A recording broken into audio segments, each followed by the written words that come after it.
নারী এশিয়ান কাপে কঠিন গ্রুপে বাংলাদেশ। অস্ট্রেলিয়ার সিডনিতে মঙ্গলবার ২৯ জুলাই এএফসি ওমেন্স এশিয়ান কাপের ড্র অনুষ্ঠিত হয়েছে। ১২ দলের টুর্নামেন্টে কঠিন গ্রুপে পড়েছে বাংলাদেশ। গ্রুপ বিতে চীন, উজবেকিস্তান ও উত্তর কোরিয়ার বিপক্ষে খেলতে হবে আফিদা খন্দকারের দলকে। নারী এশিয়ান কাপের সবচেয়ে সফল দল চীন। এখন পর্যন্ত সর্বোচ্চ ৯ বার চ্যাম্পিয়ন হয়েছে চাইনিজ মেয়েরা। যৌথভাবে দ্বিতীয় সর্বোচ্চ ৩ বার শ্রেষ্ঠত্বের মুকুট পড়েছে উত্তর কোরিয়া।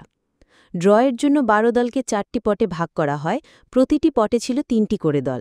বাংলাদেশ ছিল ৪ নম্বর পটে।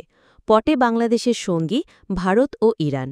একই পটে পড়ায় ভারত ও ইরানের গ্রুপে পড়বে না পিটার বাটলারের দল, সেটা আগেই জানা গেছে। ১ নম্বর পট থেকে উত্তর কোরিয়াকে পেয়েছে বাংলাদেশ। ২ নম্বর পট থেকে গ্রুপ বিতে বাংলাদেশের সঙ্গী হয়েছে চীন। ৩ নম্বর পট থেকে গ্রুপ সঙ্গী হিসেবে উজবেকিস্তানকে পেয়েছে বাংলাদেশ।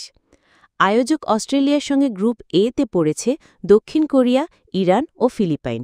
এছাড়া গ্রুপ সিতে আছে জাপান, ভিয়েতনাম, চাইনিজ তাইপে ও ভারত। অস্ট্রেলিয়ার মাটিতে নারী এশিয়ান কাপের আসন্ন আসর শুরু হবে আগামী ২০ মার্চ।